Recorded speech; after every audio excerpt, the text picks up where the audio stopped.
Taile tua mato ia nei vai malaso mato fa muino lo swafa tu maia oile vinga mato ia ile tua ile fa wina mato unanga dem faile tua na sea lo vinga yo mato mutu mato te avatu ia te oile taimi male aso ono lo fa maoni yo mato tangata so ni mai le tua da amataina o le faso se yo oilo no fai wina foi lava ia te oile vinga ono Yesu Kristo amen amen Shalom.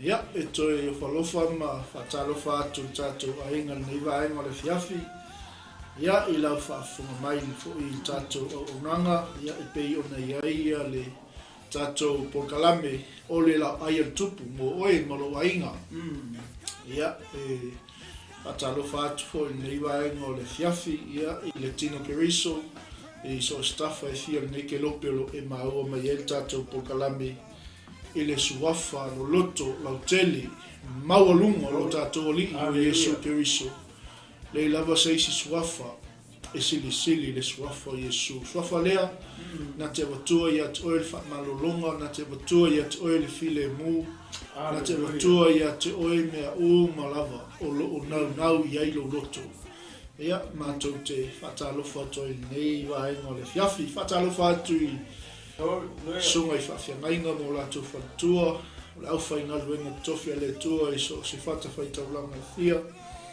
ia malole folau ia I le amtanga whio newa yaso whai lau singa o luwhianga iai ia maise o tiute so tātou watunu ia loo usewa I fo I au manga luenga ia e natu matatonu o tātou whamarona ne uli ia no e fui vai le fiafi ia pe on tātou ia I tātou pokalame o le lau ai o tupu mo oe staimi o niso I lātou e to ai mai ia matalo fatu I le swafa au leile o Yesu le uma au le lei ai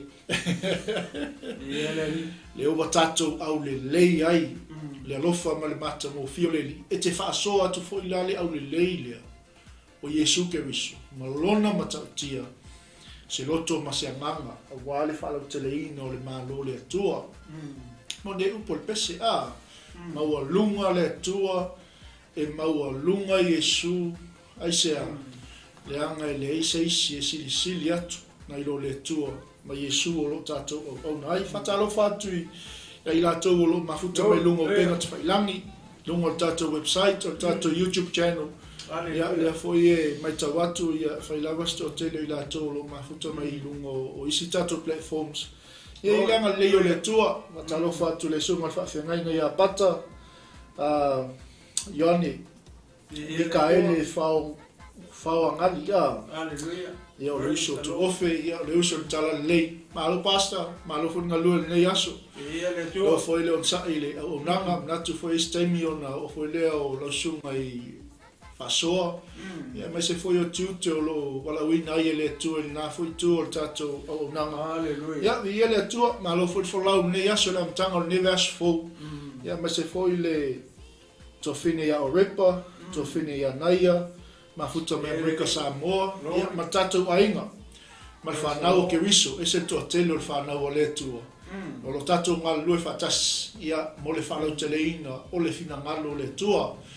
Sini ma le wha moe moe, ina ia whaola ina, tangata, e ala il tatou o nanga, o tatou, tau watu leo Yesu i se tangata. E mwhai ona, tatou avatu le file mu, whai o tatou avatu le malamalama o ke wiso. Fa malamalama ina i tonu ainga, whai foi wa whelu whali le whanua noa, ono malanga le maliu maleuti. E lei lava se isi suafa mātou te avatu. Mato ele wha mawhanwhananga ia te oe, ia wha maisenga fo. Ia i leanga le lei o le tuapa i atu, o lona mana o le file mu. Ia te oe ma le ainga, te foi o loo, ia i lo ainga i oli ono le manuia mai le lii, ave sau whaafitai le atua. Aleluia. O le wai whaafunga mai, sila mai ma ua, toe whenua fo i ma le uso i ale tinu. Ia o le matau tia lea ma le sisi lese na o le atua. Ia o lo tatou mai tauina i le aso ma le aso. Ia tatou ave lea o le wha manu ia te ia. Ia ono o ana ngaduenga ma mana ia te tatou. Malava atala fatu le so matauina. Alole. E li sa tala ile. Pa ia malu fo ia o le tino ke wiso lo fa pena una mafuta men di vai o leso. Ia, di ele to pa osi vai ga le to e fio, esa o komtala ma wele pasta. O le pule na e fa pe o le e sema le mata mo fio o fa na o le tua. Ia moni ma fa mahoni. Ia le. Tato wa vai hoile le o le tua pe o le i sei e fast food. Amen. Mai o e whaataritari i ai o. Aleluia. E whaafowina lo la to malosi e pei o apa au. Ole a eto. Amen. O longa winga. E halonga au le lei e whanau le tō maritino ke wiso le o whakokua. Leanga o oe o le tangata o le whaafowina pe o e yeso uma. Aleluia. Whaafowina pawhea. E le o le whawhawinga o ele le tulo, o le vali o fufonga, whai o valamuku, whai o kaukaringa kai hapea, lea. Ele o le walana e o le whawhawina e tato uma. O le mea le au ngā te le le ma te whai atua. Ina ia, e le angata ina au ngā ia o ena te mai moa. Ia o ngafo ia maua. Ia le li. Pamua leo le mwhai o le whawhawina i tato i sa umau le uko le tua. Amen. O le mea wela le alai o na mātango fie na uare whanau o le tua. Ma au le lei. Maola umi, maola malolo umi. Aleluia. O le alai whawhawina. Praise the Lord.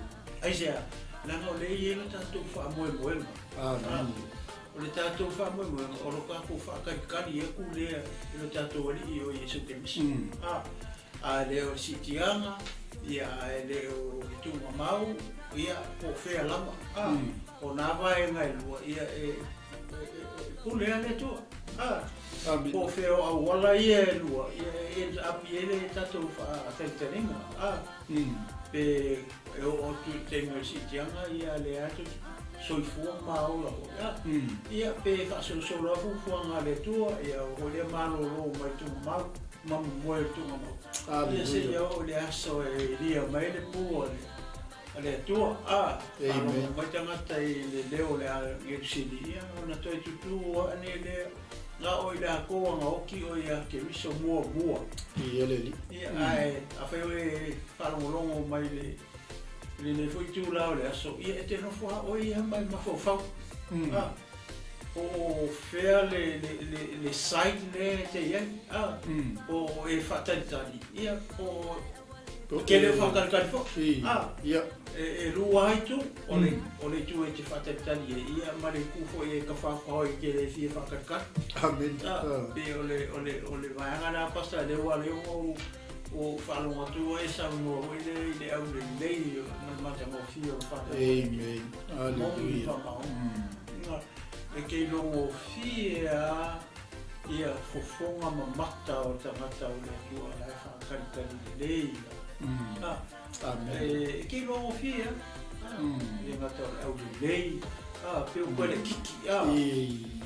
Peo koe small, pe me kala koe inga. Iyo. Aia. Kau i tanga mai soni peo koe le kiki. Ia arkani na. E langa pea na o le whakarikari ia ioma. Ia. Koe ngā oranga lea, tatari e whakawina pea, ia so i kōmare ola i so mai ala i u. E vera nei po kalame, tenu e a ngā mo oena e te mai mo ai, mai e au ngāri tino ke wiso. Mare au whatutua, mare au ke wisiano, o ka po ma, lea ngā tātou tangata le tātou te whataritari ia i su. Hallelujah. So e kaula o na whawhawina pe tātou ia so aongi misi. Ia ia singa kaimi e awa ngoa e ke whaawa ngoa e ke whaalongo ia i le upo le atua. Ai ia singa taimi uri le whaiwhaiwhi a whea o uma ia e makamaka uri lea. I le whamalosi e le na o maua tele ia platform.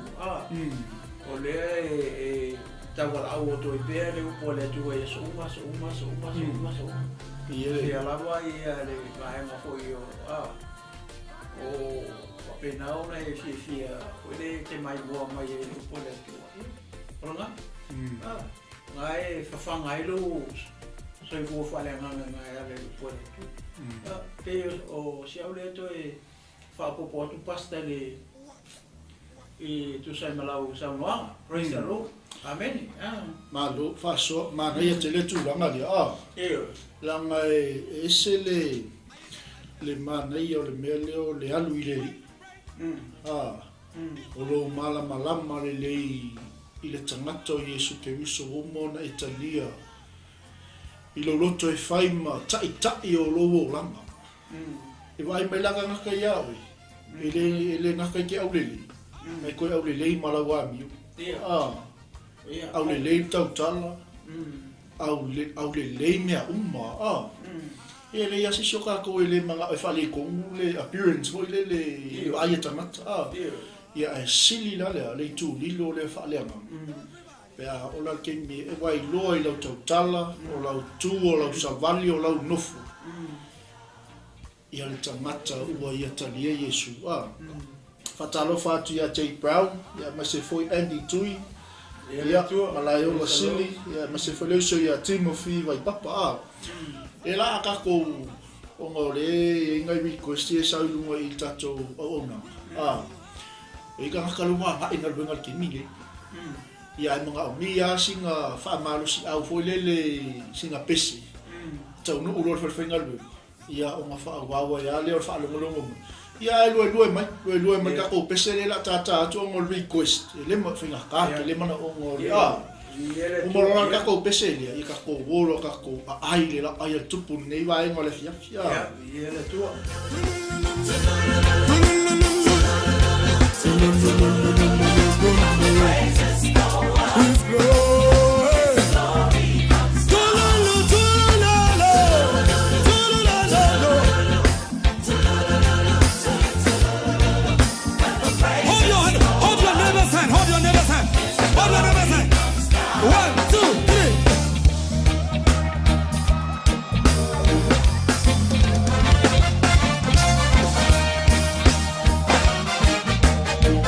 Come on, everybody!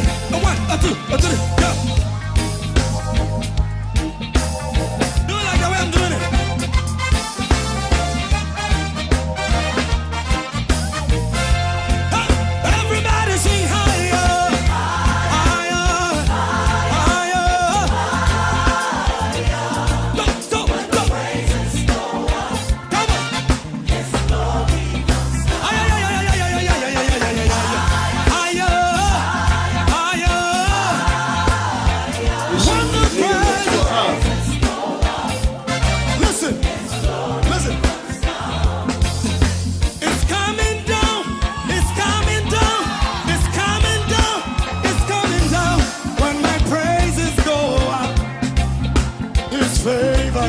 down.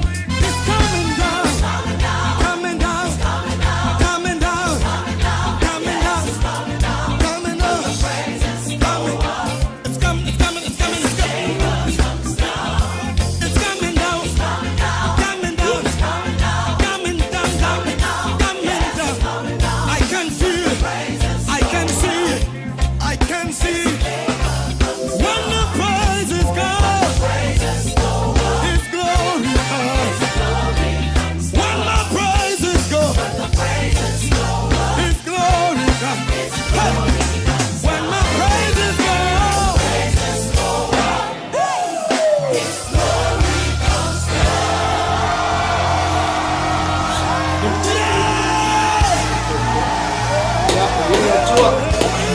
Hallelujah, hallelujah. Praise the Lord. Yeah. Ile ma na ia tele o le. Lem fai ona fio mo malu le tua pe le pese lona le lei mo lona matatia. Oh, Ia le li fatalo fatu le usia Israel tu ia tua. Ia mai se foi pale ropeti. Ia le li. Hallelujah. Ia nei tai ia la tu ina tu lo le sunga tu ina ia le tinu. Ia wata tu mta puniwa ngo le fiafi. Ia, waftai pasta. Ia, Samoa naua sila ni tātou screen. Wanaua le tātou tusi. O le Luka 15. Whaipula momoa se ia o le whaiputolu se fulu manelua. E se taimi ona ma whaiatua paitau atolea nei whaiupu. Ia, o le pokala me masani a le LAOAI TUPU. Amen. O le whai mai, o whata oto a Iesu Keriso. Hallelujah. Whata oto la ia Iesu lena tusi e Luka. Le te mauala ni mata upu le spururima. O le whai upu mua se i e whangata mai le whai upu e tolu sifuru ma le lua. Hallelujah. E sile sina la i te tonu o le mata upu a toa le sifuru ma le lima. E tonu le lei whata oto le i te tonu. Hallelujah. E tolu whata oto lea ia i tonu i le taupu le sifuru lima. O lea la le a ma tamu whai e tu mate talitana noa atu i whata oto i e tolu. Whai mai, whai upu mo se e o whai upu e fitu. Na e tala noa mai i le ma moe na se. Amen. Pasono atu e le il whai upu e valu i lalo i le si whai upu po sultasi e. Na e tala noa mai i le tupi na le iloa. Se le alo kalongo le mai foi le pea tatu ai i fata oto ia. Ese ia famtalanga o fata oto. O le fata oto muli o le atari. Na e tala i le atari na le iloa. Tatu vaila i mea e tolu. O le mamoe, o le tupe, o le atari. Le whai mai na se, na le iloa. Toi le iloa fo. E tutusa ne le ala mea ne na tupu i vaenga i e tolu. O le mamoe, o le tupe, o le atari. Ia o sepo whawhai mawhia e tusa o ni mea fo i e wale iloa. O se. Pe upuna le amata mai i le mamoe na se ai te usau lalo le fata oto lona lua le tutonu ai o le fa mai o le tupe na le loa ai te o mai lalo le fata o tu e tolu fata oto le tutonu o le Luka le 15 ia o nga mai Yesu o fata oto le feta lai e Yesu Pela ora vai aso lena tuana ia tu lena o taletala noa tu ai lena tau fai whamatala atu le winga o le upu le o le whata oto. Ina ia tatou malamala mai po lea le winga o le upu ta o le whata oto. Ia le umano o whamatala atua. O whata oto e le malamala mai tangata. E o iso o Yesu e le malamala mai. E o fo e le motu tangata. E le malamala mai te talainga ia Yesu. Ona o le sa whaonga o whetalainga Yesu sa ia whaonga ia i mea ta o whata oto. Ai whaftai so o Yesu, na whisiri a Yesu. Po le ale winga o le whata oto, ma le whata oto, ma le whata oto. Amen. Ia le ala o le malia la o le mele. Le fa mai Yesu, fa mai ina ia o tu loa me lilo le malo le tu. Pe fa tau mata yo su tolu ngai ke le o fa ka o ngai nga pe valu e pe fitu o me uma la fa tau le malo le tu. E tu sal malo o le tua ia male lulu saito. Hallelujah. Ke le e tu sal malo le tua male upenga na lafo e vai. Hallelujah. O le tele o mau fata o tōna, e fata uma le malo le tu. Kusa la, o mea lilo le malo le atua, le sa fi mai tonu o fata o tō ina whetala Yesu. Le ala whengatana o na mala mai tangata. I mea ia ta o mea lilo le malo le atua, ai whakataila I so Yesu na whisini. O le mea lai maria, e whamatala la Yesu winga o whata oto ia I ona au so ina wana o I lato I kua. E le whamatala e Yesu I mesa I mani whatasi mani motu o tangata. Taimi e ana o ai Yesu maona so whesiri o na so ia Yesu. Whamatala rola I Yesu leo winga o mere ta o le whata oto. Tai peila le I ane tolu. Ina ua sauni ko te mo whesiri mai a Yesu. E sa wela Nicodemo, ia mako ai pongi sa Nicodemo le mea. Ia au tangata o le whaipule, ia male te lona, e mau alunga le tūlanga o le foi leo o Nicodemo I utaia. I ele. Saura fisiri a Yesu. Fatu le ia o tala masani nau e silfia mai whanau so ia. A le toi whanau e le vai ma le anganga. E lua lau, e te le vai, e te le sau. Amen. O fe whanau e le vai ma le anganga. O lalo hei. Amen. E le tino nei. E whai atu la ia. Ai whameni ko te whawhenga whai ngāme. Whawhenga koe ofi mga woro ki ngā. Hallelujah. Wa upu mai le malama. Ai whakataila ia Yesu, ngāngo whamalama lelea ia Nicodemo le whaipunga spuru lua, o Ioane tō. A whai o te whai atu ia te o tau I tala whanalarangi a e tō te le taritonu. Whawhiwhela o na tō taritonu, pe au whai atu I tala I mea o le rangi. Amen. Morona winga, o tala whawhata o tō, leo whetalai e tō ai Yesu ia Nicodemo ia male moto tangata male auso. Amen. O tala whalalala, ia a o lona winga, ia o mea o le malo le tuopo, mea o le malo langi lona winga. O le meaning earthly stories, but heavenly meaning. Hallelujah. Le winga konguanga o le upule o le whataoto. Ngai ke maua ngā le ane ngā pepe skulu. Ia whamalama le Yesu ia Nicodemo. Ai le karikongu I kala whalalangi, ia whawhelanga karikongu I mea lai le langi pai le karikongu I kala. Si, o lo winga o tala whawhata oto. Ia o lai awhiwhi e kongu ia mea whalalangi po mea lilo o le malo le tu. Lea lana maa matatu loa lana o lea na e tasi ai fo I pule no pa I e le aso le ntene. Ina o le taimi, lea lana mato e o ie. Si ma fai tau atua fo I kuia mua le fitu I le vaenga mua. Le tau tala I le mamoe. Mamoe ma se. Umaro I na mato e me I mailo I lalo I le si fata oto. Wa tonu fata oto le tonu. A tonu a le langa taimi mate le tu fatu wai. Ia o se mea ua whai lo mai e le ananga o le tua ia ma ua le la ma whaso atu wai. E le whapeo ia ma ua se ato toa. Ai o le tato ngaruenga e whai whatasi, a whai loa atu whai e tua sisi mea ia te oe ia. Omi meila ua, whai loa mai ia, o le tato wa e whauteli. Ia leli. E le whapea meo ma ua o leo au whai loa uma mai e le tua se mea le e isi mea le whaaria mai e le tua ia ma ua, ngai whaaria ki au kou. Amen. Ia leli.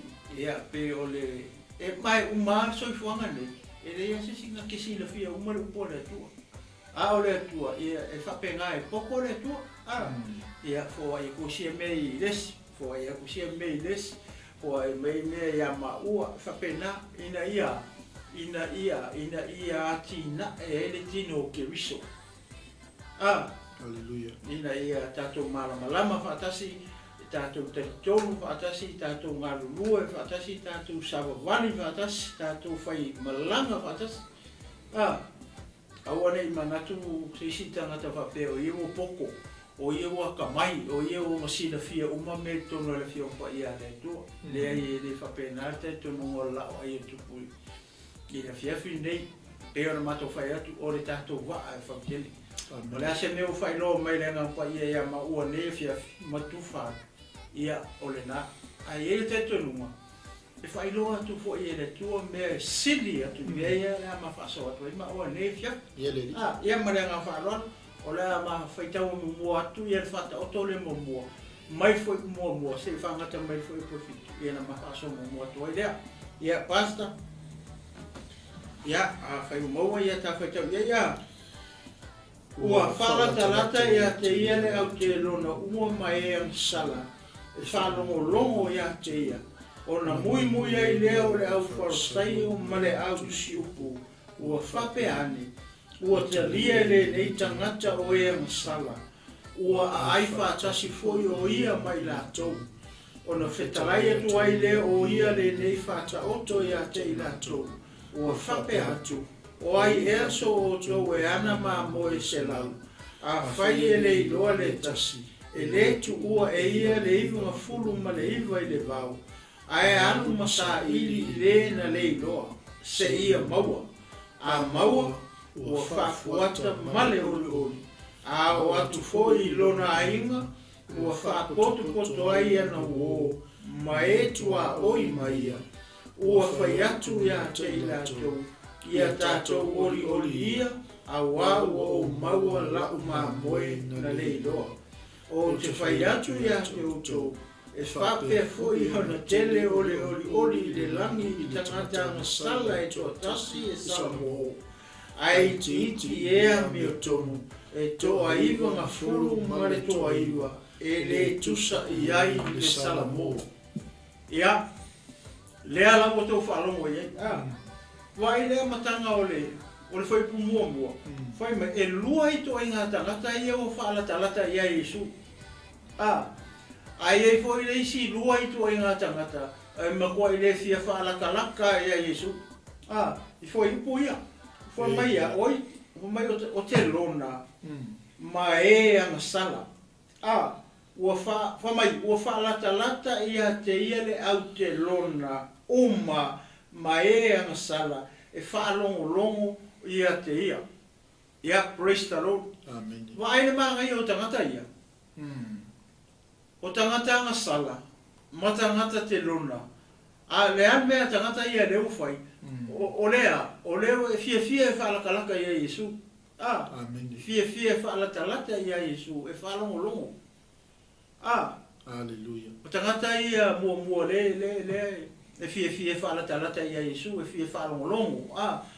Tonu e ala ona fia whaalongolongo. Ia o le fia malamalama, ia po le lava le mea le nau wai loto o tangata ia. O tangata te lona, ia tasi le tau e tangata te lona e le awari ia o wharasai o matusi upu. O tangata anga sala. Whamei o tangata ngā oi. E lau e lawaria wharasai o ma satukai o ma kusi upu ia lawaria aula fonga. O tangata anga sala. Whamei langa e ngau ia mea tangata. E totongi whaasili a la fonga tangata hoi. Ona watu le ave uma ia Roma. Ia e waku ngangahe la kou isi mea.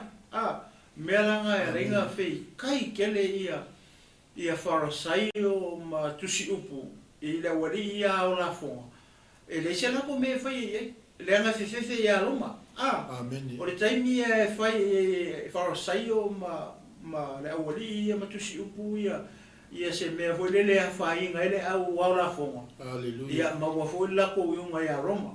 Le anga le awari ia. O le anga whai ngā ruenga Roma. Tangata ia o la fonga le ta o te lona. Ieleli. Ale ala wa kilo oku ia wharasai o ma le au tusi upu. Kilo. O le whanakanaka i kanaka ia. Le whanakanaka ele au la fonga. ia matelona ia ma tangata nga sala fia fa kalaka ia Yesu ole oli ia Amen. ele manga fia fa kalaka ia Yesu ai ngalo ile oli ole fa mai mui fa mai mui fa mai ona mui ai le ole au farisaio male au tusi upu fa peani ua talia ele nei tangata o ngasala ua kalia Yesu tangata ngasala pe a koe refresh le fasi fai tau le o ai le ua talia tangata ngasala o Yesu Amen. alela o kilo ki ele olia e fōringa mai ele manga e kalia Yesu tangata ngasala ma le au telona ma fua mai sia e ile manatu ho ile le ole walia o la ko e ami o kom o la to o tangata ami o tonu le anga o la ko le tau sia le tu la fono ma ai utaia ale melanga le o kilo ku ye o mui e o vai o isole o e ku kalia tangata le talia Yesu ya ya te lona mala wa nga ia o le ala mele wa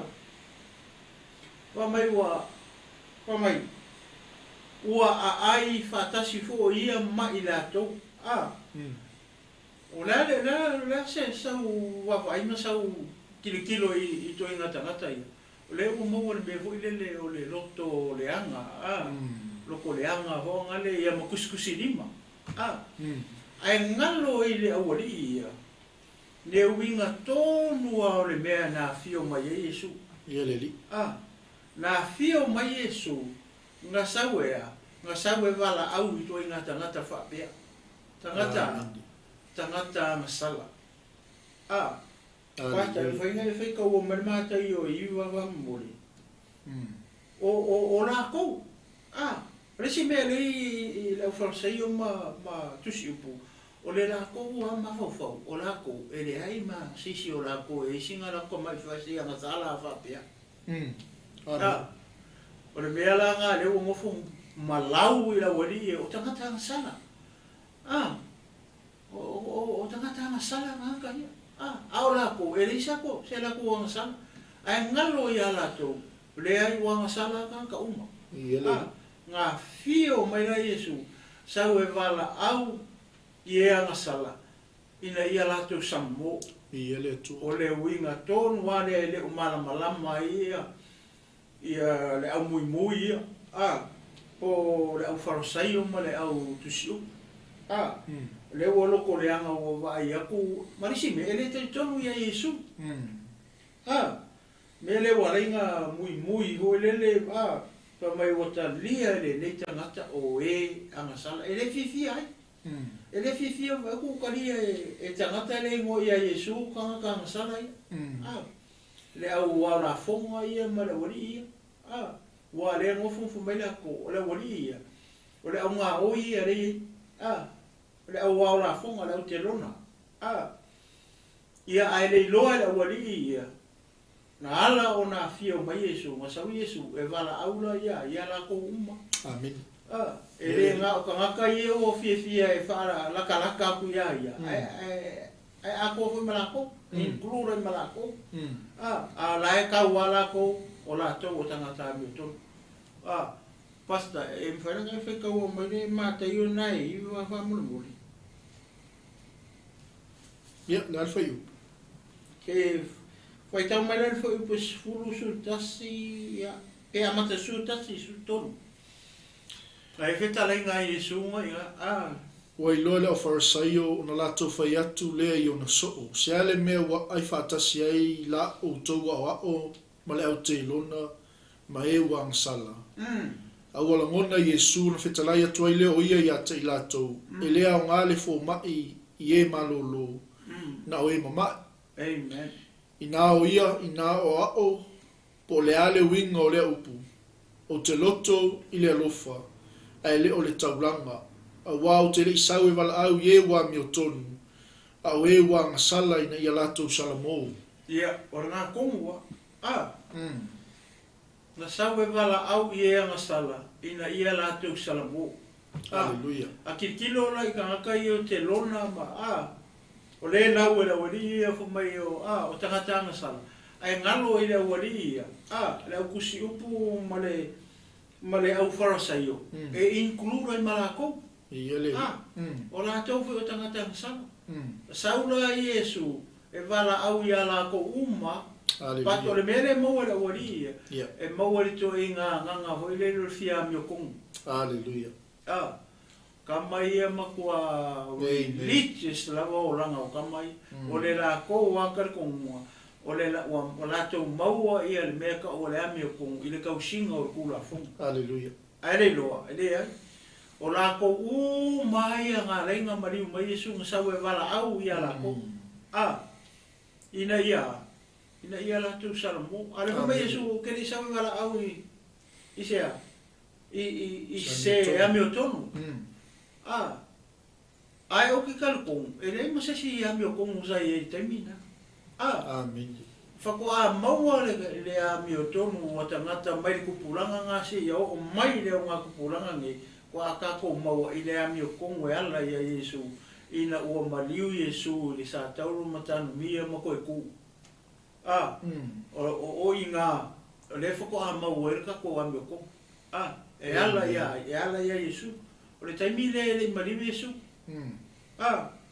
le tupu ai le mele le o ai ko ele au fia mi o komu le o va ko fia kere ke ronga maka ka sala e o ia Yesu e wana ma tem ele mana o la ko wa kau o la ko wa mi o komu le anga o la ko le ka usia ku la fo ia le ya le ala ngai falo o le nga le fai tau atu le mau le o Yesu ane tau tala i ia le matai o le i o ke le isau e wala au e amiutum o e anga sala ina ia lato salamo o ronga wenga o te lona matangata anga sala e include e la mala wali ia fia mi kongu ia fa fia mi oton nga kongu apa ia po le nga le fa nga ka ku ke mi o le kulu ia o langa o le meana le tupu i nei o nga tupu langa ne fo i kanga ka fa pena kaka ole fia mi o kongu ai le a mi tu e a mi se e a mi lilo Hallelujah. O ila, o le na fa longo to Yesu o muy le walia. Muy la i te lona matanga sala ia le o lo fi ko fi fa longo ia Yesu. Amen. Mana o onga mana fetalain. Hallelujah. Ai muy e lo la walia. O ila, o le ala na mata mai lo le sa no Yesu fa ta o le. Ele se me foran me le lo to le nga. Whatever.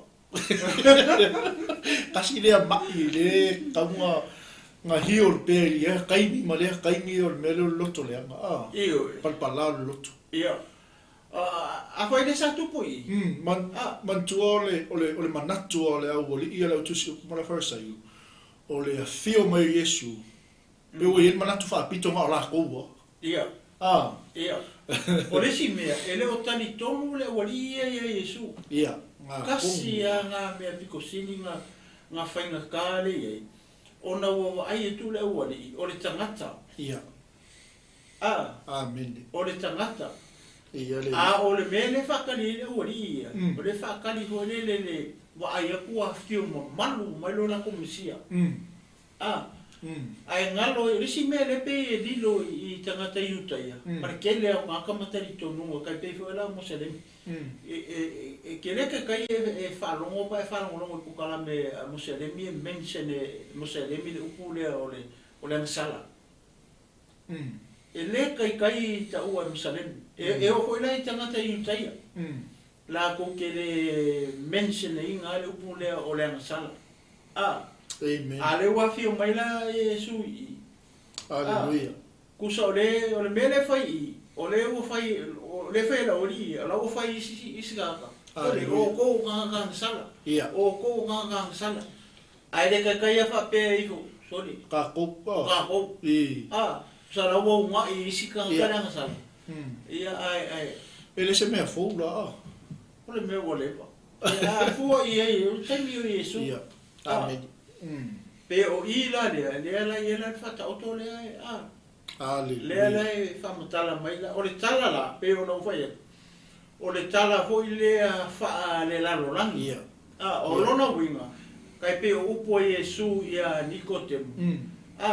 A fai o te fai atu ia te oi tala faa le la rolangi a ele taritonu. Amen. E fa fefea la ona e taritonu i tala. Amen. Fa le langi. Lea lana si i mai lola Yesu fa ta oto lea. I ele li. I ma moe. O lena mai i ma moe. Ia. Fai mai ua se lau ma moe. Ai te iwa le iloa le ma moe tas. Ue vai le loto o le leo ma moe.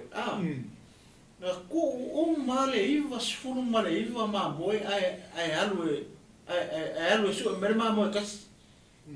Amen. O le ase fe au le mai i le loto leo ma moe.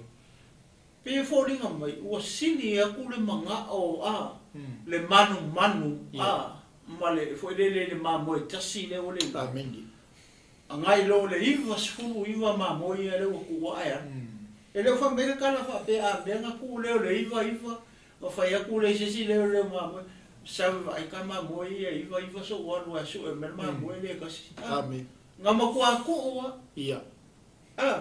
Ngama ku aku wa ai lo su e mai al ma moe le kasi ngani lo. Ole ma ngai ala ole pe ole ma ngai ma mari ole tala le pasta. Ole o I ka ke lo ai le ku nga ma moe le ngalu ia le ma moe so. Pe fo ringa mai le tala. E pe le se ma moe la po. La nga le fa mai ole fa fenga mai le ma moe le ngo. Fa mai nga ia fa fuaka. Lo mo ia ka ngia mai ele se ma moe la po a pe. Pe o se ka mai ma moe. Ia. Ia wanga o se ma moe la po lo ngo. Ia mo mo yo. Lo mo ia pipidi ele ma. Pe o le ma ia na. O le tala le o tala falla lang. O lona winga. O lona winga e winga falla. O lona winga. E te tau ona tātou tali tonu i tala ia.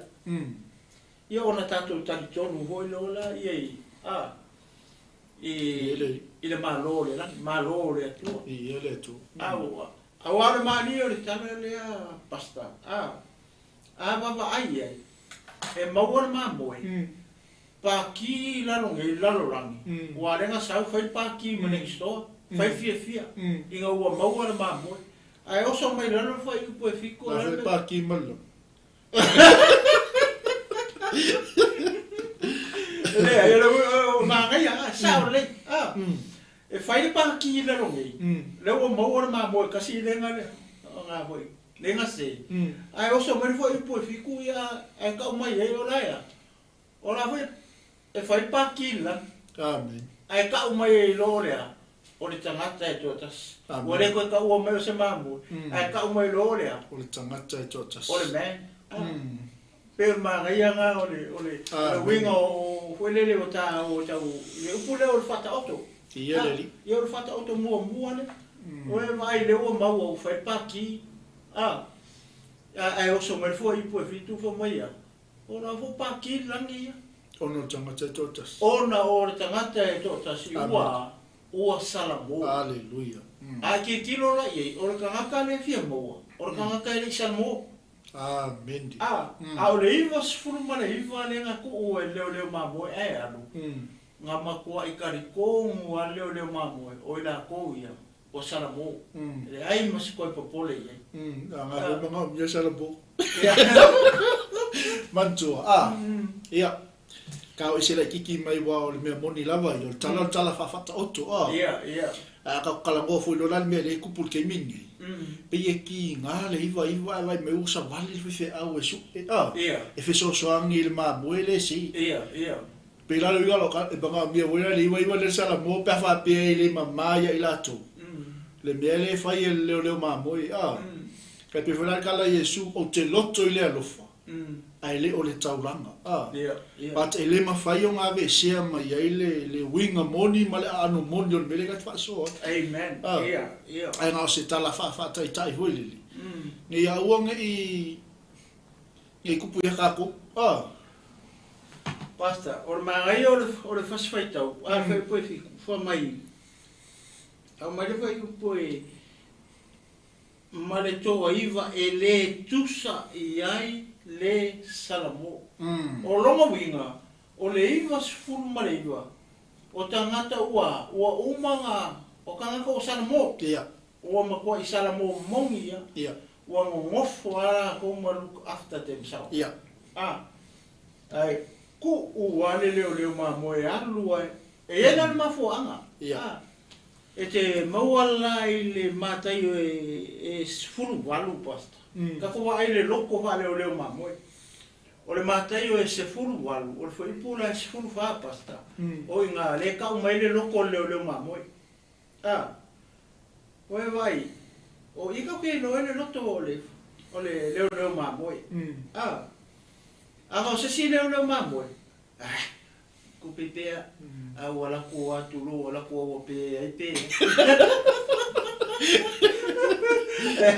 Nga oi, poi pe ala ko ai.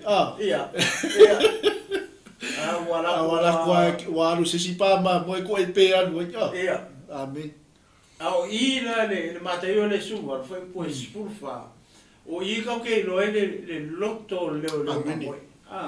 Pata we maora e feita mo mere ka mo le la machine. E fa pelo o toutama o I le langi. E le finangalo ia ina ia whano se tasi o I latou nei e whaatau wa. Wa ai le. O le loko leo mamoi. Fa pe ngale loko fa al kama. Amen. Fa pe ngale loko fa le tua le tamale fio le lang. Oi vai. E lo finga ngalo ele manga o ale tua fango te nganga te kas. Amen. Ia anga o se kangaka. Ia ko pepe. Ko pe anu ia wala ko ia ma uma ko ia Do mo ko. Io. Ko pepe lo po ve ko ia. Ia wa upu ai. Aka ko wa ile ile loto leo mamoi. O le pe o le mau le fa ka wa. Ele manga o fango se. Amen. Se kangaka se kokas. Po se nganga kokas. Hallelujah. Ia salamo. Amen. Salamo ia makoe fo I mai I mere le iwa sfuma le iwa le aki kilo ye. O le iwa sfuma le iwa. Le ngaku ai alu le e aka ngia mai e o tangata fo ia o salamo mongi ia. O sikasi le. O longo winga pe fo ringa mai e sawe aku wai lua.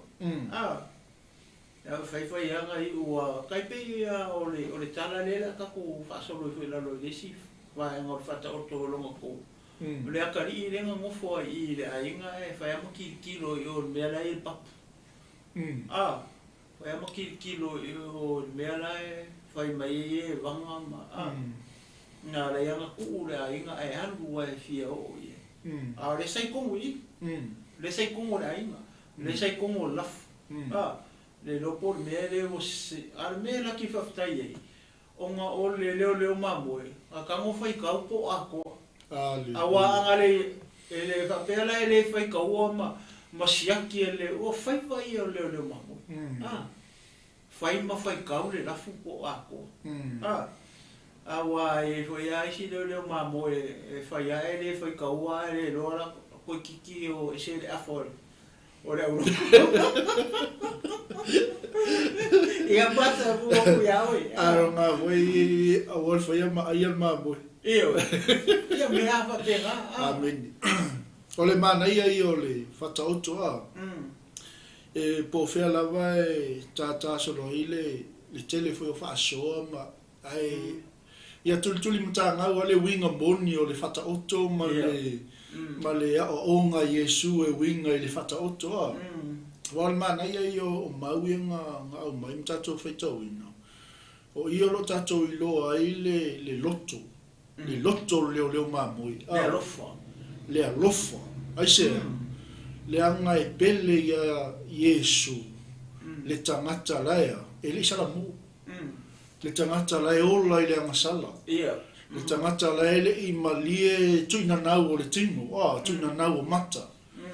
E vai ei, sau wa Yesu, sau wa whaalaka I lea. Kanga sala. Le au la fonga. Ia. Kupulo malea. Kupulo male mele o loko pēri le wari. Ia. Mantua tatou toi oitu o le Luka sfulufa. Wa tatou tusi le i o le sfulu lima. Il fai upula e losu lima ngai lano ngai efo ia le fetalai ngai Yesu le ngafai le wari I nga complain I le sapati. Le fe me Yesu. A fai e se o tau e ino I lona tama, po lona tina, po lana ava, po lana whanau. Angai ke muli me kia. E reo oe lao so. Kuso ole ke lei ole a onga nga mai fo Yesu I le woli ia. Kuso pe o e sa o lao so noanga. O leo mai e muli a Yesu. Ai leo kalikong. E leo talitonu ono le tūlanga le Yesu o leo sau mai le tūtangata. Le ala fe me Yesu. E leo o kou o so. La ngai tea. La ngā awhai ko ki ingo I e te ino leu ta malo tina o lou a inga ale ke muli meke. E leo o e lao so. Ka ua o le. E ingo wa sau Yesu ta lia le au wao la funga ma. Wa ai whakas, o kala lea tu spa ia. Ia, ai whakas I mo whakas. Ma o e Yesu, ia le wali ia, e se le mana ia, ke le ia o se o ngalo o mai mutato, o kako uma o tangatang sal, tato uma o tangatang ia sala mo. Minko uma tangatang sal. Na kongu wa. Ai le manga o ai la kamai? Ia. Pa sai o mo sa tu kai. Le manga o e skai. Amen. Mai le fai punga I lusu malima mai. Wo fa tasi mai le moto tangata I to tele. O na fa liu le o ia ma fetala yatu ya te ilato. A fai e sau se tasi ya te au ai ino ilona tama malona tina malana va malana fa nau mona uso mona to fa fine e o lava ilona ola. Ele mafai o na fai o ia mo so. Mai la yo Yesu o sele avelo na sa tau ma ua le muli mai eta. Ele mafai o na fai o ia mo so. Amen. Kai pe ala me le ngakupu mai le ka upule suli malo mai lo Yesu ia fat o to le oli. Ia. Kusanga mo ko fa pongisa e Yesu ia le oli. Ma ko fa o le oli. Ai sea. O ngala o le alofo Yesu tangata ia. Le wala fonga ma tangata sala. O le mangaia I o le upu ale fionga le atua mai ua fala talate ia te ia le au te ilona uma mai ang sala. E fa alungo ia te ia. Ai fua foi la ia. So lo I lenga wa I kusa pe o le ilo e kanga sala le Mesia. O le ilo e la o ia Yesu. Ale ai le kalikongo le au faafia mi o kongo. Nga kongo. Mai ona mui vai le ona mui ai le au farisai o mala tu upu o fapeani. Ua talia ele nei tangata o anga sala ua ai fatasi foi o ia mai latou. Ia le alanga fetalai atu ilo Yesu I tala fafata o toni. Amen. O ai e aso o tau e ana ma moe se lau a fai ele ilo le tasi ele tua ia le iwa nga fulu ma le iwa I le vau. Ai alu masaili I lenga le iloa se ia maua. A maua. Ua faa fuata male oli. A ua tufo ilo na ainga. Ua faa poto aia na ubo mai tua oi maia. Ua fai atu ya te ilato ia o tau oli ia. Wa o maua la uma moe na le iloa. O te fai atu ya te auto e faa pea fo io na tele oli le langi le tangata e to atasi e sala mo. Uso le maua ma moe la longi. Pa ki o ngol ma mo lo fa ka me Yesu lo fa o tala fa ta auto. Bo mo. Ai oli angelo le langi o ngā le tangata e to atasi wa salamo. Usa o le moe nga se pasta. O le tangata. Ia.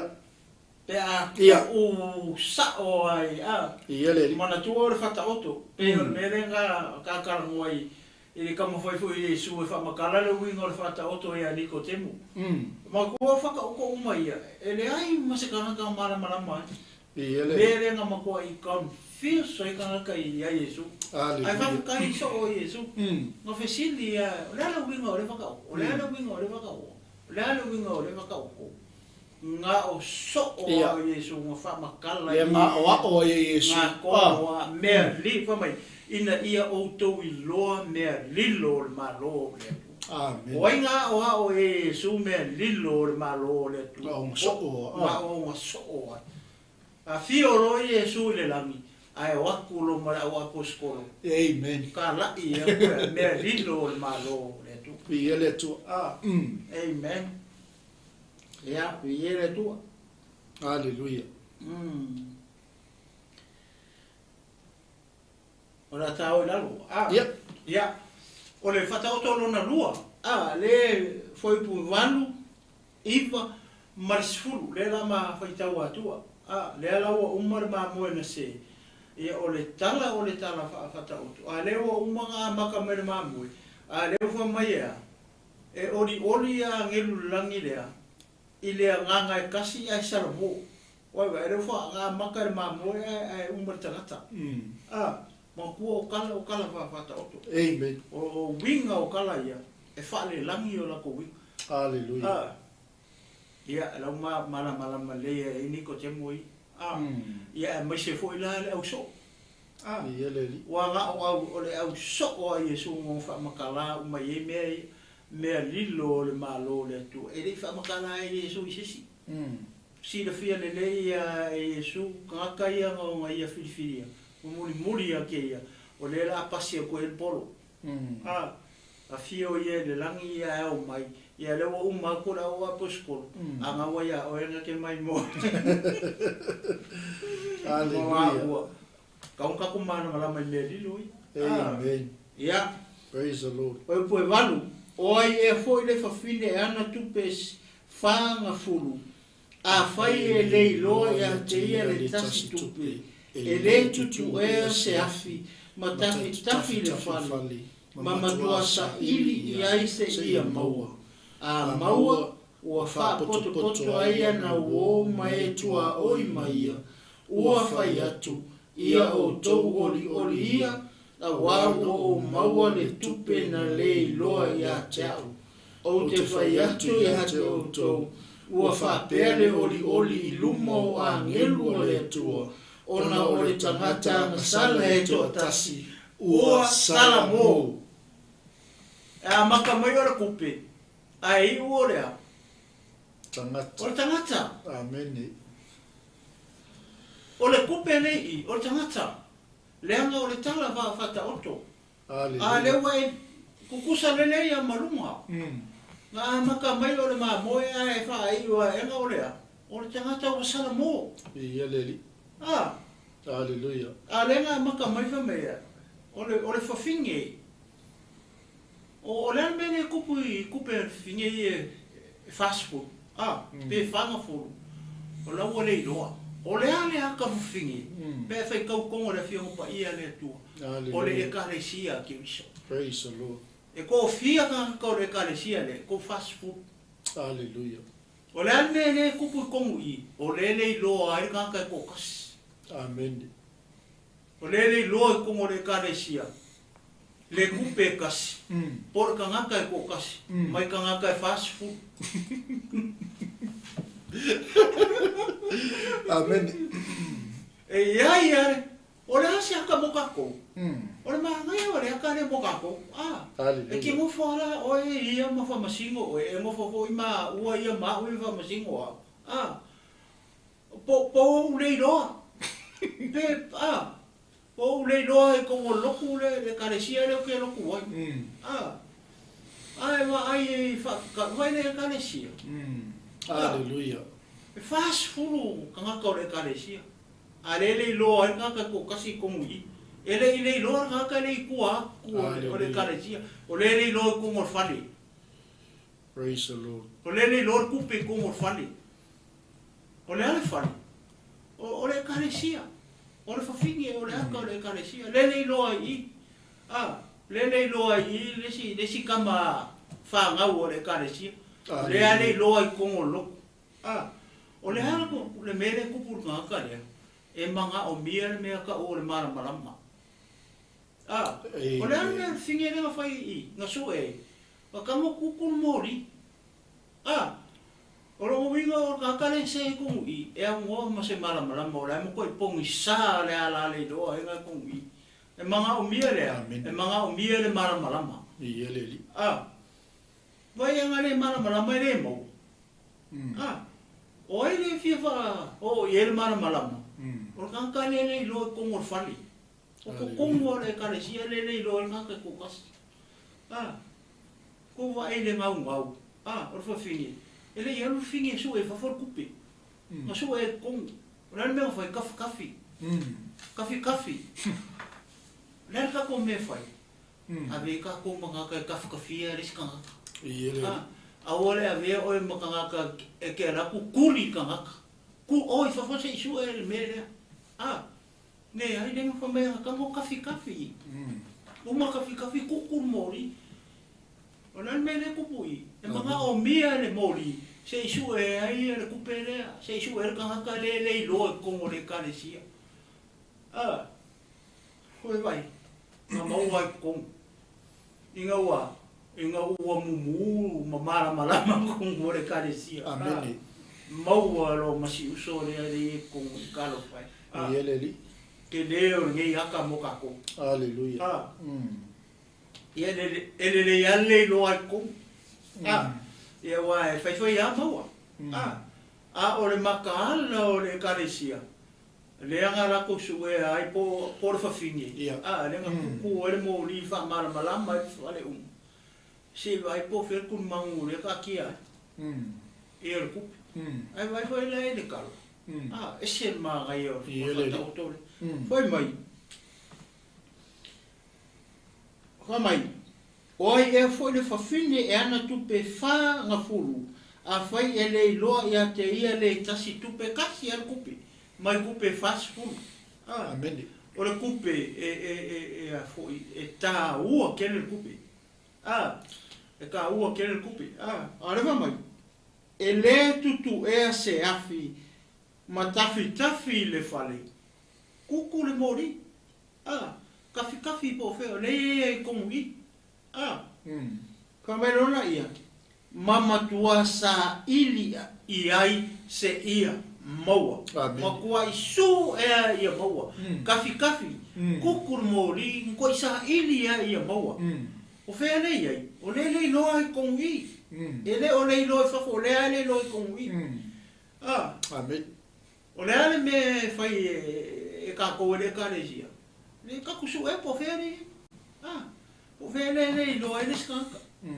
O le karesia. E me fai anga ro ku anga ke le lo e konwa. Ya falongo maua. O le ala maua. Ua fa poto ai na wo mai tua oi mai ua fai ia tato oli ia. Awa o maule tupe na le loa ia tea. O inga le loa ele kupe. Nga le loa ele fafinge. Amen. O ele nga koe maua ele fafinge. Hallelujah. O le ale mea ele fafinge ele nga fai. Nga kafi. Kafi ia makuku lefi. Pe kuku mori. Nga le loa ia. O le o ia koe maua. Fa mai lo lea. Fai pa ki pe o le mamoe le ma se inu mo le whakaoko mo le makana mo. Amen. Fa mai, o te whai atu ia te o tō wha pele oli lumo angiri. Ona o le tangata. Wai le fo wha i urukamaka. A le ngā makare kupe. A le wha mai le fo i pusuru. O te whai atu ia te o tō. Ua wha pele oli lumo angelu a le atua. Ona o le tangata nga sala e toa tasi ua sala mo. O ka nga sala. Amen. Ale me le mo. Le sara mo. A sara mo la le mai. E pa ki le kalesia mare. Koe pākila. Ko pa ki lan. Ai sia. Inga wo sara mo inga ke mai mo mai. Ia ma ua fo. Iele. Maritino ke bis. Iele tu. Le anga le ka ke le lo I ale wo mo nga. Amen. Ai ma ngai o le mea. Ka ole tangata anga sala. Ai sala mo. Iele. O le ale mea o ye. Ele ngaka o nga oli le kalesia I laro ngei, le laro rangi ngei. So le ala ko ye pa mai fo fie ye. Amen. Mea wa ko kala fa ko. Hallelujah. Amen. O winga.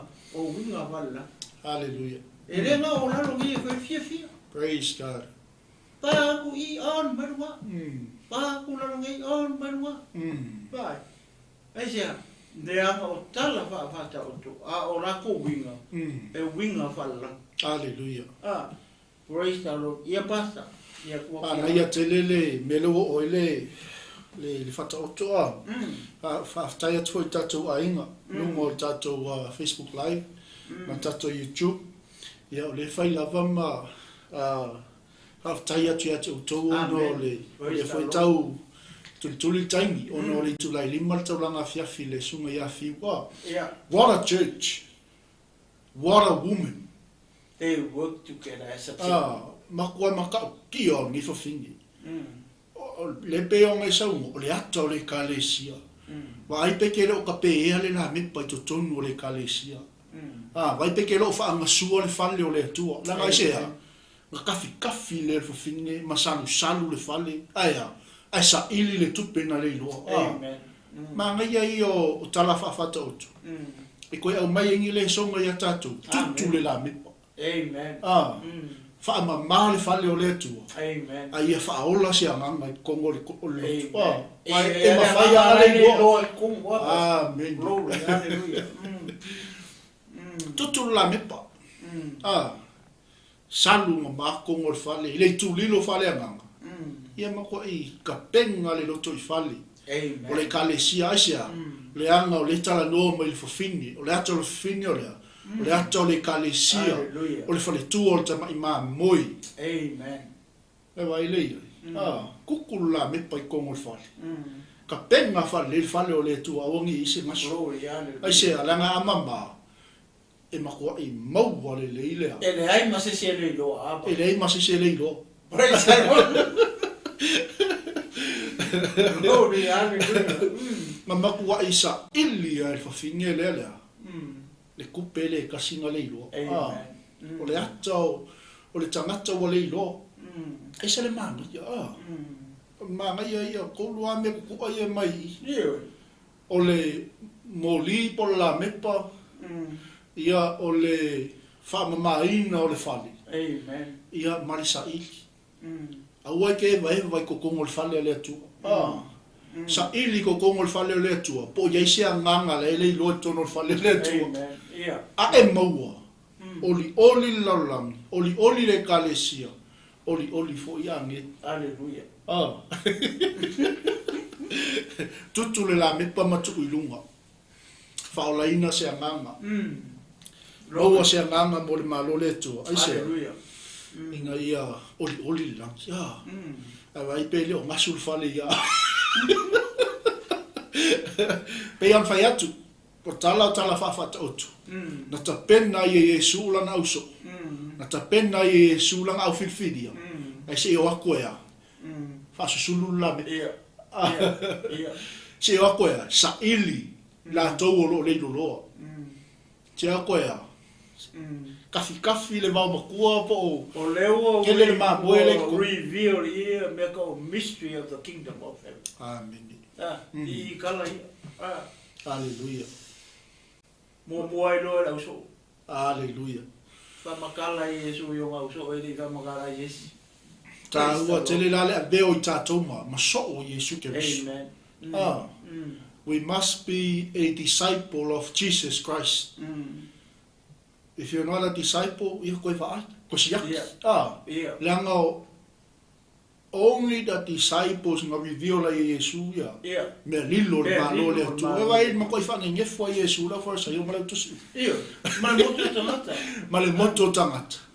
Ai a fai oe mai tato uma. Ma so o Yesu Keriso. Amen. E foi la lea.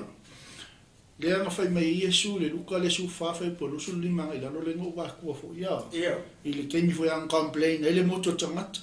Complain ele auto si upu mala fa saio mala sa tu kai o. Me Yesu ele a vea o como so. Pe a fai ako ke. Ia. Fa masingu. Pe a fai ako ke ingo i ka ngakangi. Ia. Ma ko fai ka ngakangi. Tau ate. Ma ia ke le mele o. Amba mai pata o tolo lua le. Aleluia. Ia le. Mai le tau le kalisia ma. Ia ma le tau o tele o le tangata le sa le lo e kongu i le o maua. Ia, amen. Mana ia le sosane fatua Mai yes, tapena mo mua tātou before we go out there in the world. After Yesu, sa o le lei. Tala no foi lai fale anga. O tātou o fale anga. Ia. Penga mo moka kuka ko voi faf. Ia, praise the Ia Lord. le. Ia, ola tau le vanga muli. Ia, amen. Ola vanga muli le hapea. Ua fetala i eto i o le tasi tangata e to ruona tali. Ua fai atu le wi i lona tama se mai. Ie au mai e te aulu tofi o le oa. Ona vai lua le e ia ona mea te uma waena i aso ona ka putuputu ai lea. E le wi mea uma ua malanga i le numa mau ua whaatapa. Tape ape ai na mea i le nu.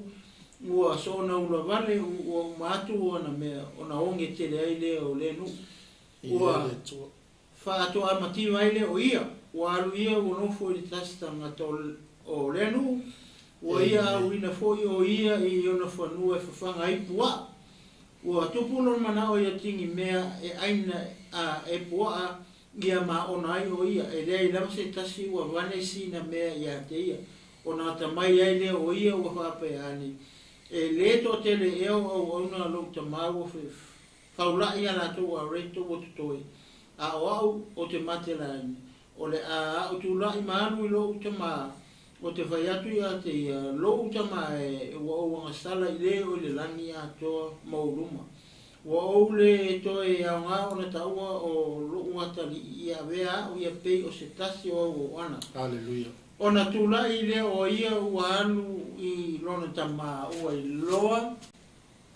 Mama o atu foi o ia lona tama. O na muti vale leo lona alofa u moe atu ia ua fusi a te ia masongi atu ia te ia.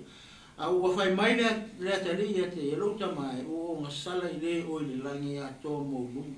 Ua o le toi a ngā ona taua o lo watali. Amen. A ua whai atu le tamai i lana una. A mai ia le ofu tātapu wai au pito le lei. Ma ofu ia te ia mai tu se mama i lona lima. Ma se i ona wai. A mai ia foi le tamai po peti. Ma fasi tātou te aima ori. Awa o lo watari le nei na oti ua toe ola mai na leilo foi o ia a ua maua o na rato ori ai lea. Ia, o le talamasani. Pai mai na i le la o sifi mai lalo. I fai poe ke mai fai pia whakai uma le la uma abas. Yep.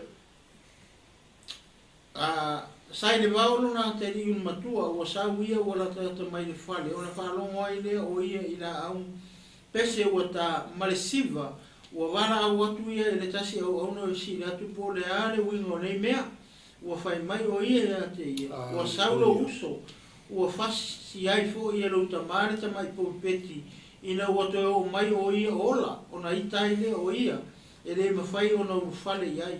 O na aruatu ai leo lana tamai whafo wha ole ole ia te ia. O na tari mai ai leo ia o whape mai lona tamai whauta. O tau sama ua tele ua na ai ia te oe. Ua lea i lava sau polo a inga. Ua lea i lava sau polo a inga ua usolia. E te le iau mai lava se tamai oti ma tau te ori ai ma ua petai. O lo watarile nasa na wha matia au mea whatasi ma fine tamitani. Ua sau o ia, ora e whasi lea le tamai po peti mana. Ua whai atu ia te tae, tātenu nofu pēr ma oi. Amene. O au mea uma foi o au ia. O te tau foi o na tātou fia ma ori. A wā o lo uso le nana oti. A ua toe ola mai na lei loa foi. A ua maua. Ia, o le tala masani sa mo. Amen. O le tala le, o le tau tala i le atali. A tatu vai le tala le. Fa mai nisi na o le atali i lea na alu malana vaenga o le oa. Paunga o le akari i lenga le ilo. Ai fai tau ato le tala se i o oa i le mele mo fai kaua kua. Nga le ilo mafanga o ko lua al kamano. Peo na mawhai e atu i whata oto i e inga uma. O le maa moe nga sei fea, nga sei fafo. Pe nga sei le vau makua. O le kupe, nga le iloa i kongo le whani. Ai kilo i kamai e ko lua. O le wii, nga le iloa i le larangi. O le akari makua, nga le iloa i ko kongo le whani. Amen. Nga le iloa i to tonu o longa i. Ia le li. Pa whenga i ro, ma fua i le mele. Nga ua sau mai le vawa e vai e ko rau whai mele pāki. Pesiri rau ongo aia mea. Whamakara koe rau ongo. O lo ua kari, o lo uso le nga alu. Alu wha mau mea, le mo koe fwoi mai. Le ala whai leo lo ka maa o le fia mele pāki. Ongo o lo uso le mo koe whai mai. Fwoi mai. Ia le tua. Ai whai aku i ai ika. O longa winga, o le whinga leo nga le iloa le uso makua, le iloa i whea, le iloa i kongo le whale, pe o le iloa le nga le iloa i kupe. Amen. O le ui, nga le iloa i safo, i le whakaoko mua mai le amatanga o le, o le whata oto le lima. A ki kilo la i whakaoko muri. Nga le iloa kama whanga kama e ko rua al koi, nga le iloa i si whafo le larolangi, nga le iloa le makua i ko kongu i. Pa whenga i longa le iloa le ngaika.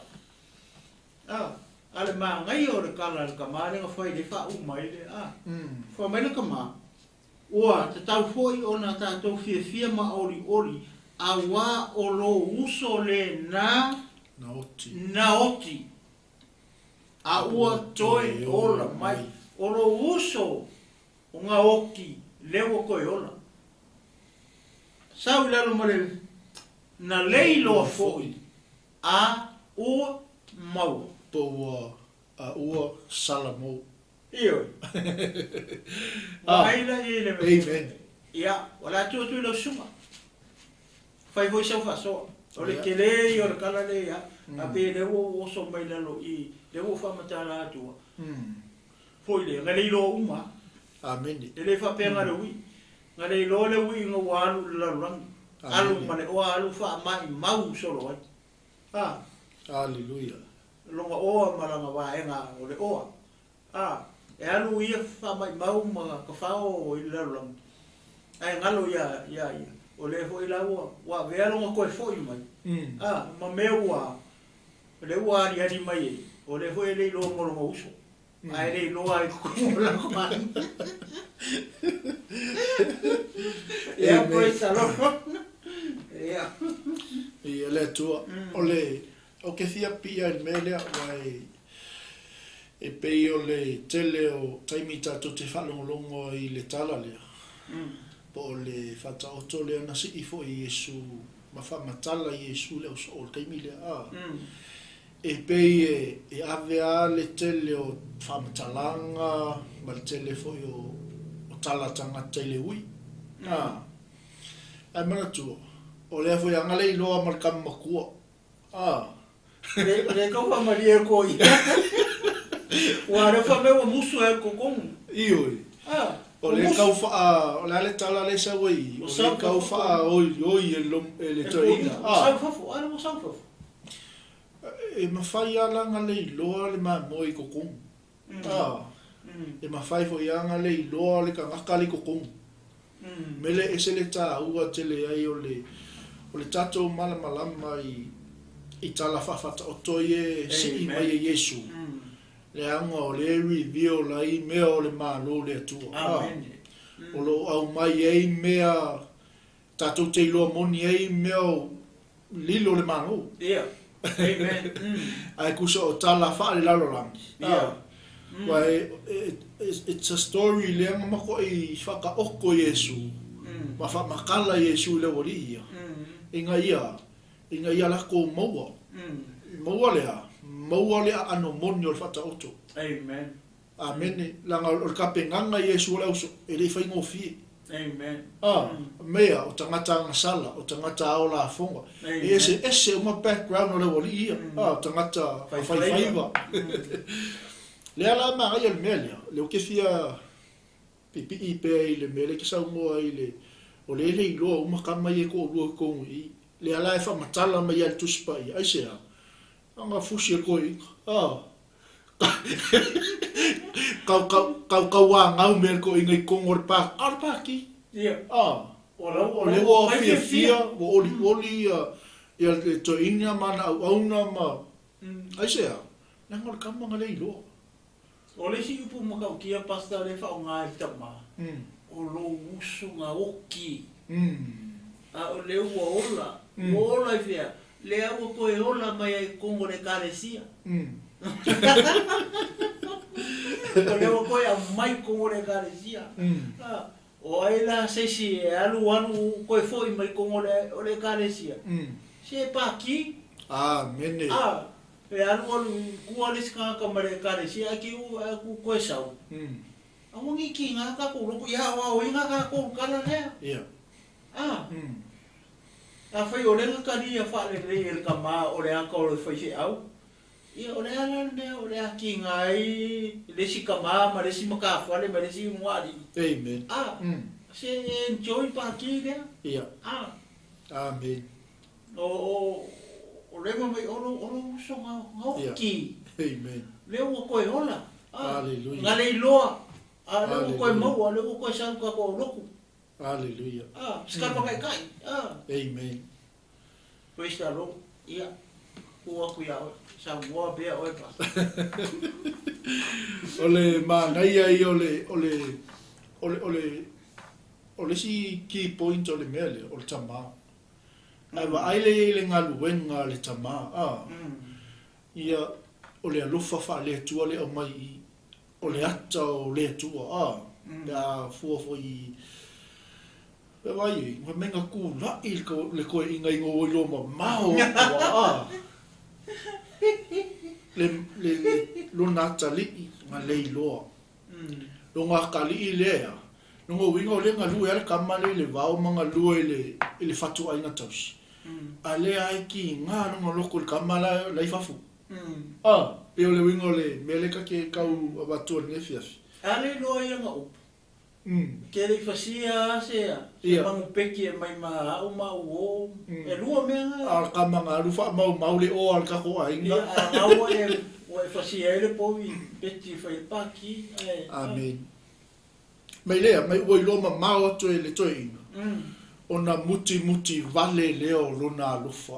O le atau le atua. Ke lor ke mika ko koe fo i mai leli. E kai pei au le maa moenga se. E muki vale le alufa o le atua ia ki tato uma. Pe ngā fo le me e o le loto le leo mamoi. A vai aku leo mamoi li ka ngaka whaalunga ka o ngaka koe fo i mai. E muti vale lo na alufa. Mai ua mo e atu, ma fusi a te ia, ma songi atu ia te ia, ma whai aku lolang kala le ilonga kali. Ese le mata mo fia o kulanga lea. O se aka le au mai mo kako, lea lufa wha lea tua o tama. E wai welanga sau lea di lea sau wheko ai mal pāki, wha ali i whafol pāki. Koe anu aku kone or ka maa, koe whai langa ki uke wala, kau wha au ioi mai ko kongu e a mai ko kongu. O lenga helpu le kiki, le wanga helpu le makua. Amen. E le wha kua o ia lea lufa o ka maa i langa whangau. Langa ke le fui makua e ua favor riska makiki. Ia ai koso riska makiki. O le aka maa ia le i tatou matua. Whai e kusa uma i o ko walo ma ka ko whanga. Ai alofa ni makua, just the same as the one.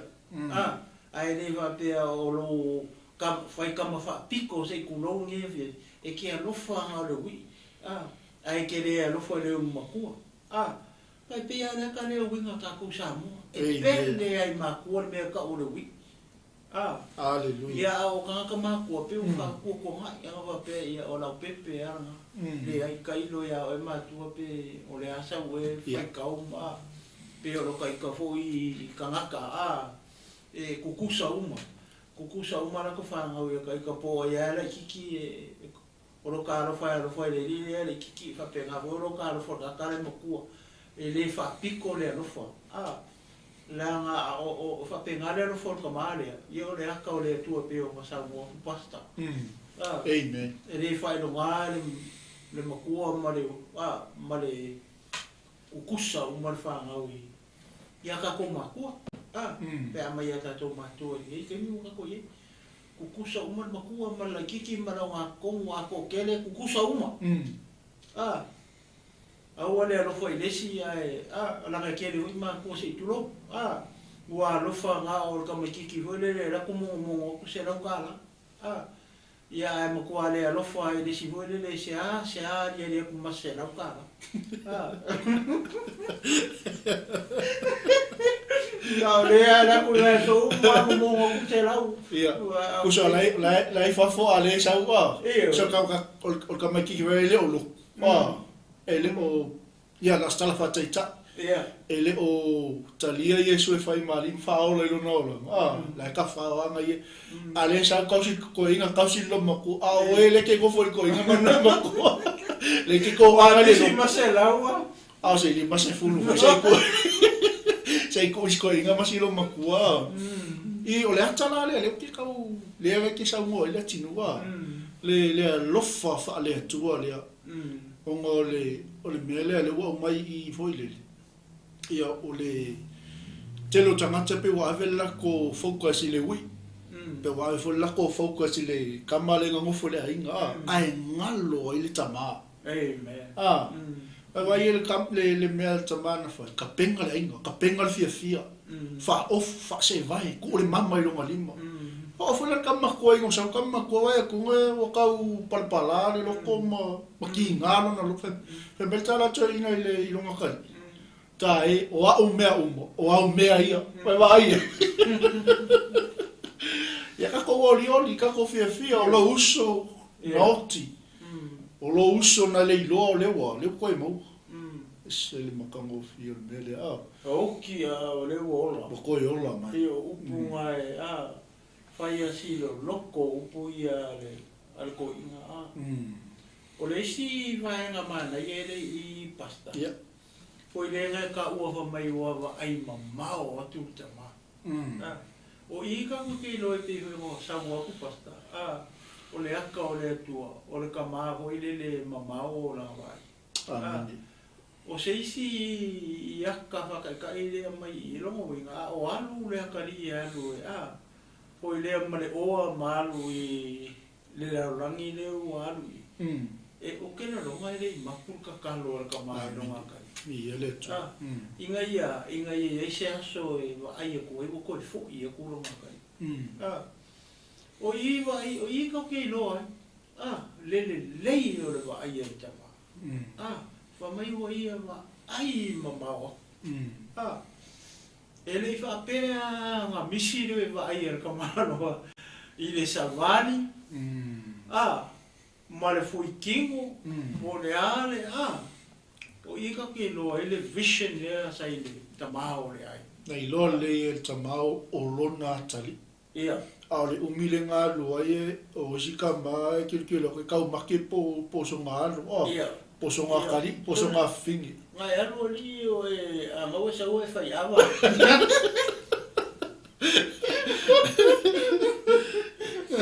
vai o le si me manga ia le tinu ia e lo pole mele nga makua I ma ai le vision al to inga mai o ma to lona tali o ngoli ko fo I mai le tali ko fo I mai wa sala mo ia po wa ta mai o ia o ngole o ai me ai pua ma me wala le ka mai ai ona ta mai ai le o ia foi pacifico ia le o me era ne o ai kingi ia o ai atingi mea foi lea ia ai la pis Amen. ma ko la pisi o mea nga ave whangai pua ia lewa ai ia na kari Amen. so Ia le tu.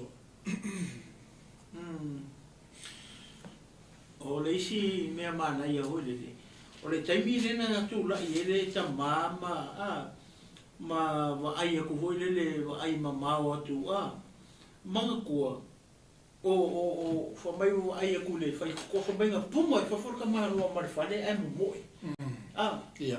o le mai o le akare i ai le io o mai le ka mai ki le fai koko o le ai anu wak manku o le fai ko le ai o ngai mo fo ko inga lu pe o ngai fai fo mo ko inga mo fo fai ko le ai pe ngai foi le fai la ko meeting me va pe Ia. ale fa minga wa ai ko inga ko mo ai mamau ko mo lo fa le mai o so va fo ko inga wa ku ale ko alo wa ko inga pasi me fai ko ale le mo fo ko inga ala kua fusi lo ngakari kua wale poko kele ole tama ole winga le mele wa lenga mo e ko inga ia e felo i moro ngakari kua ko fe ko da e musu ko inga ke o mai i mele ko inga awa Yo o mai mele o fa sa yo mala o. ia wa o mai lo i ia longo wingo ngai ko fo ia ko Menyo le se pa ki yo. iyo long le ka anu Ia. ka ingo e po wala wa e mo ki ka ama nga la me ko sa wo Hallelujah. ai anu wa ku mo e ko inga pasi mer foi ko ale ai le mo foi ko inga alu opo me lo nga ka ri ku ma mai ko Hallelujah. awa nga pe sa nga nga o ka makiki ko nga le wi ko o ke la longa ko fo i foi ko le uri a ver ma ai o ka mo ko fushi kisi Hallelujah. sa ulo mo mai longa ka ri ko e o mai la i me le a ula i e le ai ma se sin ko fa ku san kala foi le wi la la wa ku lo mai ko inga ma fushi mai mo longa ka e lo lai upu ia nga fai mo kua o lo uso nga le lo o lo uso nga oki a le wola nga le lo a le wo ma o e ma nga yo kala le o ta mama tala ta mata talo sa le malolo lang ka kalo e se aso e ku ko fo i me lo nga kali ide le fo i me le kali ka kalo ta malo fa no wa ku ko fo i me sa nga le mo E a fo i le tino kusa e tu fa fer mai le mele te sa no ai le nga a fo ai o ka mai kiki ngai ko kongo le ai o le alu la ka mai kiki ngalu ai inga ua salamu ma ko fo i me ka mai kiki e i ma fau le wori ia e le ko i ma fau i le ngu po longa po au nga po longa uso kasi al menga me fau ka mai kiki o la ko fo i lo ka ma fale o long kama le fale o long kama le avo langa kupul ko inga ele i focus al ko inga se si mea ma mai lo ma o ko inga kula i lo ko inga o ma lo ma tamo e ko fusi a te ia ma fa filo ia te ia pe le ma ngai ke le melia o le me foi le ngai inga wata mai le ta mai titi ma ua salamu ele ko i ma fa a porque la ngai le fia lo uso ye kia porque la ku fo i fa pe ia tangata o au nai lo tama o fa mai mo inga le o ma ele ma fa ka mai fa pe nga o ma le to tangata salamu e ke le ko popole i se mea e ke le ko popole le la lo langi ke le ko popole kala ka maka ye ki o ya ka sel mea o ka ko la ye o le atua ia ka ko maua le e ola e whaunga. O le pata, o mai o le mea le pere mai ngare ue e sa noai. O e loi upu. Ia. E loi upu o ka me kiki whamea. Ua oua ngā sala i au luma a toa ma le o whea. Rea whia noa. Praise the Lord.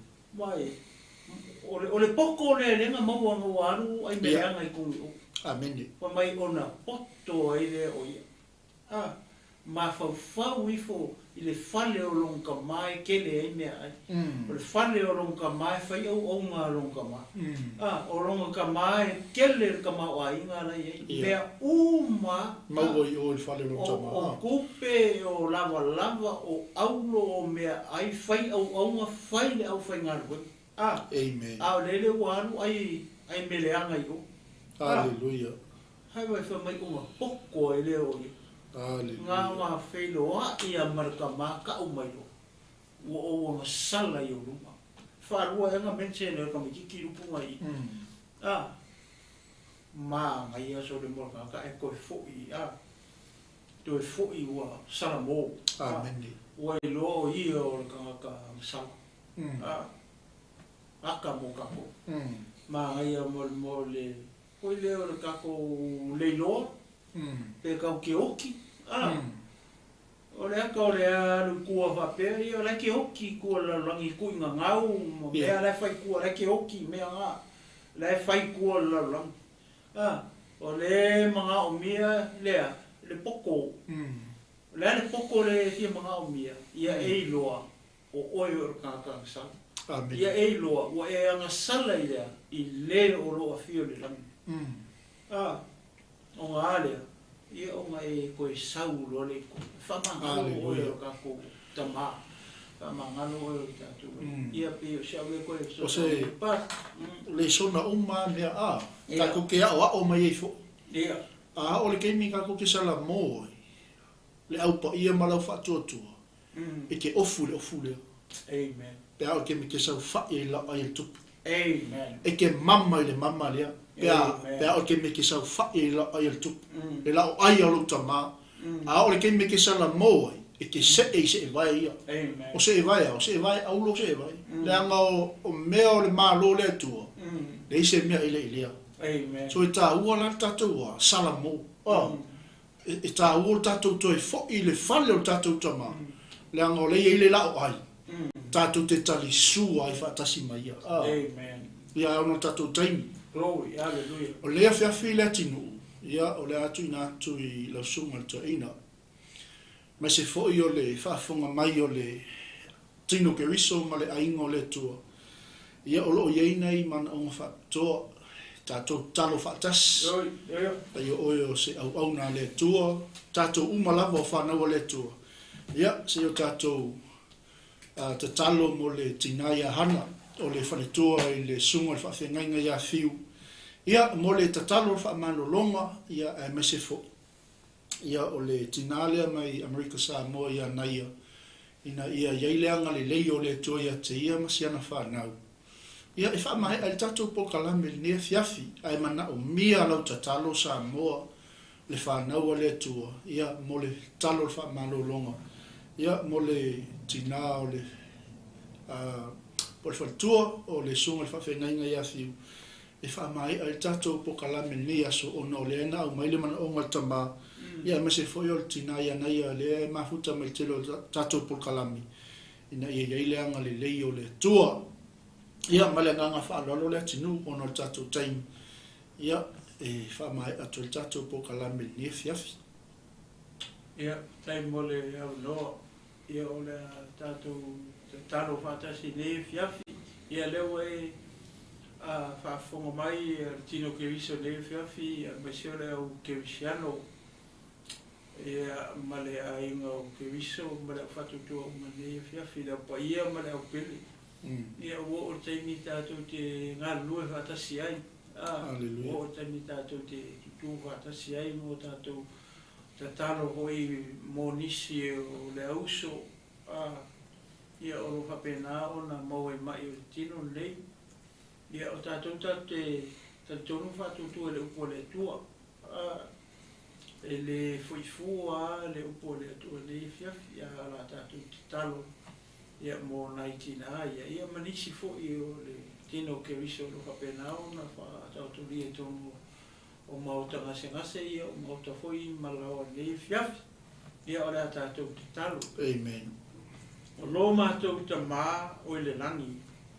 ia pa ia o lo suafa ia o mai o lo malo ia fai o lo finangalo le la rangi e pe o le fai le rangi lo mato tu ia o mato te talo le fatu tu e le fiafi nei tama ua esi le fia me malava e le se me pong sa malilo i luma o lau si le fanga lo mato tua o i lato malava o fa tautoria i tonu o maota ngase ia mai se foi o maota malawa tama Hallelujah. ona o mai o le tino nei lo mato tua tama ia o e si le fia i lato malava tama o lo fia maos so soani ia mai se o lau fa malolonga nei fiafi tama mato talo le ie ia e tu ina tu e foi tina ia hana Hallelujah. le faletua o lo fa penao na fa tautoria o ia i maota ngase i Samoa no mato tua ai mai se foi tu fine ia naia mai se o na mana onga ona o lo na ainga lo mato tua Hallelujah. ia manisi foi o lo mato ainga ma le tino ke riso ma le opa ia uma le dei fiafi lo mato tua Hallelujah. e le fa pito lo mato te talo Hallelujah. ai mato te tu ina atu ia lau e kalesia mai lato uma o fa tautolia ona o mai o tino i le fiafi nei lo mato tua tama o lo mato no nofo ma vala i nofo anga manu ma malo lo mato tua Hallelujah. ia ai e le pu o au o le tua e te fio i so se mea o le langi o lo nofo ali ile o le la lo langi o le mea o lo fa penao na tu i fo i ai o au lo mato tua tama mato te talo i a fiafi nei pa ia tu lau fa malolonga ia i la to malawa o fa ta otolia i to tonu o maota ngase i le fiafi nei tama mato te talitonu mato te fatutua i la upu o fa lava o malolo ai i mato o fa lava o malolo ai i mato o fa lava o malolo ai i mato tama pa iatu pa iane pa ifo lau fa malolonga i le fiafi nei i le tino ai le ngata i lea tama o lau fa malolonga i le mafau lo mato tua ai le ngata fo i lea o lau fa malolonga fa le nganga lo mato tua se ia fa malolo ai o tangata se ia fa malolo ai o auna se ia fa malolo ai lau e kalesia le au pa ia le au kerisiano le au fa tua uma o le au pele lo mato tua i le nei fiafi ai le ngata i lea mo so se tasi o lo fia mau se so ani mai la o fia tama e le po lava o au a patu a pane a paifo o au le mana o la fa malolonga o mato te talo ai le fatu tua i le fiafi nei tama liuli walo mai o fonga mai italia la mato te talo ma la mato wala au la mato fatawana watu i la fio ona o mana onga o le tino ke riso i le nei fiafi tama fa manuia le ufainga ruenga fa manuia iau o auna i le to vine ma le to vine ro mato tua fa manuia foi le sunga ia mike ma le nei au nanga mai se foi o lau auna ma fa le tua ma le nei e kalesia mai se o le tino ke riso ia i lau whamanuianga ni nei fiafi lo mato tua. Ia fo ia tu mea uma i lau fio. Ina ia mavi ia i peo lau fio e whaavavau. Ae tu mau pea le whatawa ia i matou o au whamangalo fo i matou le whanau an sala. I lau ngō Yesu o matu talo wala au atu atu. Hallelujah. Amene, ma amene. Amen. Amen. Ia, sa mole atu pele o le tatou pokalame na nea fiafi o le LAOAI le tupu mo oe malo ainga. Ia, e mea tau nei ma le tamai le tinu ma lo fō mafulu ma ua tala lofa tele mo o tau. Ia, o le tulai lima, ia o le tatou taulanga fiafi. ia o loo watu pena ina e le sunga le whawhengainga ia fiu wales ia manuia tele whaasausanga le fiafi steme luma tātou toi whilai ia lofa o le atua ono Yesu ke wisu.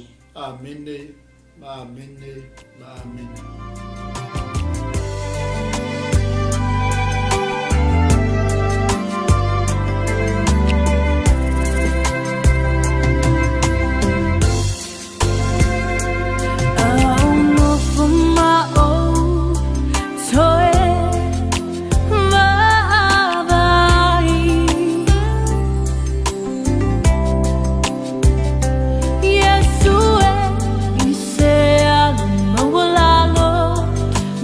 Soy fua mayai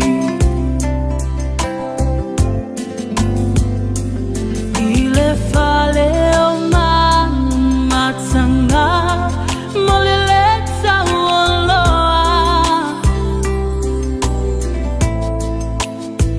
ilo wala faile la ngianga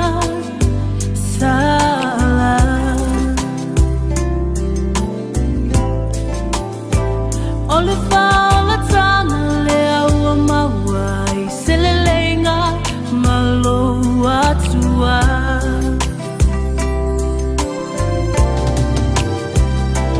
Safeta Yesue ilau pulelea utata tetele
Se